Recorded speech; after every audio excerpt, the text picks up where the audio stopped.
Alright, what's up guys, it's me Alan, I'm back with another video, and this one, I haven't done a rant review in a while, but this is a sort of like, I almost want to call it a predetermined rant review, I guess you could say, for the reason being that it has to do with what I'm seeing with this diecast, and yeah, there's funny story is, the last time I saw something like this was when this was the only diecast sitting on the shelf. Well, in this case, regular version, because there's another one of this one that's the liquid color car, so you already know what this is by me saying that. But when Wave 3 came out, there was only one Matt DiBenedetto diecast on the shelf in my Walmart. And I didn't get it because of a similar issue to what this one has. But this one I decided to get because, well, I want to show why the hell I look at these diecasts on the shelf before I, pick one out to get one. And this is going to be on Erik Jones's number 20 Irwin Speedboard Toyota for Joe Gibbs Racing. Obviously, he will not be there next year. So this will be Christopher Bell's ride in 2021. But here's the reason why this is going to be a rant. You see that? You see the front wheel? You see how low that's hanging? And then look underneath. I know you can barely tell, but you see that little gap there between what would be the chassis and basically the bottom of the car? Yeah. Also, that front end is pretty fucked up. I know you can barely tell with the plastic, but yeah. Let's just go ahead and just get this out of the way.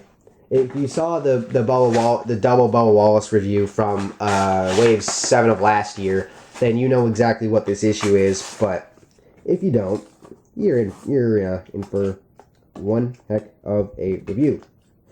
So diecast out of its box, but we take a look at the free hood first. Obviously free.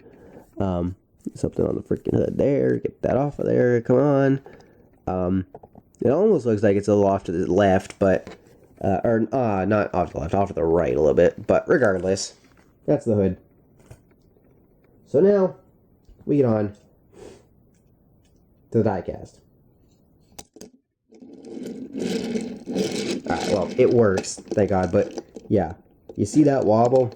It really should not be like that, and, again, the thing is it's how low the wheel is hanging, plus you got this gap. Like, I could freaking fit my nail in there. It should not be like that. Like, it should not freaking... And then what the hell? You got this blue crap on the bottom of the diecast. Like, right where they freaking put it in. Put the screw or whatever in. Like, Jesus Christ, Lionel, how the hell do you fuck that? How do you fuck this up? I mean, another big indicator with this shit is, you see right there, that I think that's the indication of where the jack would go in, if this, with the real car on pit road and shit. If that's hanging, if you can actually see that, then you know there's a problem. I mean, just look at the way it's freaking hanging and shit. I mean, seriously. Like, for real. Like, I can even see the fact that it doesn't look balanced. Like, it sort of, kind of. I know you can't really tell with the camera, but, yeah.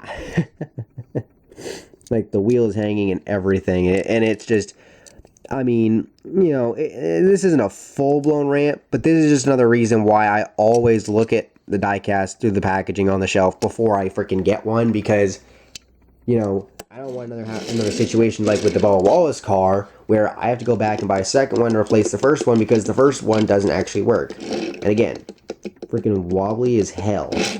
Wobbly as fuck. So, yeah. And then, over here on the front, look at this shit. Headlight, way too low over here. You got the Toyota logo crooked. You got the other headlight, which I think is a little high. The camera's a little off to the left.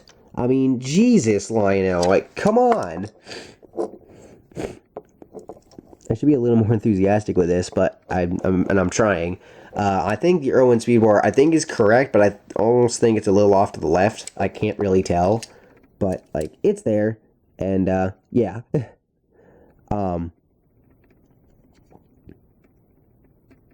I mean, really, aside from that, it's not. There's not a ton of issues by the looks of things. And the funniest thing is that Diecast Buffet did a review of this, well, of a custom version of this car that he did a while back, which I will link in the description as well.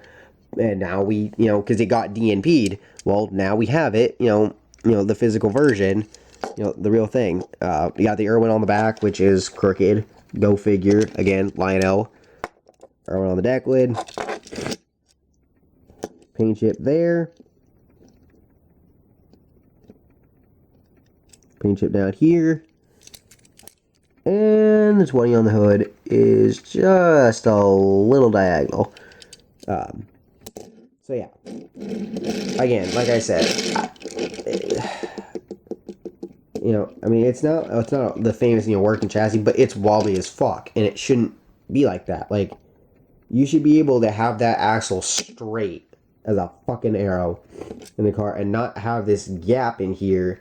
I get it, there might be a small gap, but like when you can see that nub section right there and that below, the skirt, the side skirts, any low, like not just the nub, but like what it's attached to, then you obviously have a problem, and somehow along the way the front axle got fucked.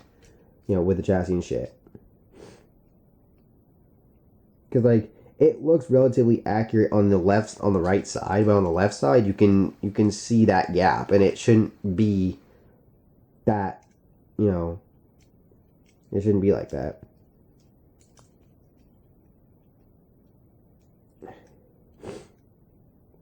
Just that. Like, I mean, yes, it does work, but, like, it's wobbly as fuck, and it shouldn't be like that. So, like, what the fuck, Lionel? Like, come on now. Y'all know better.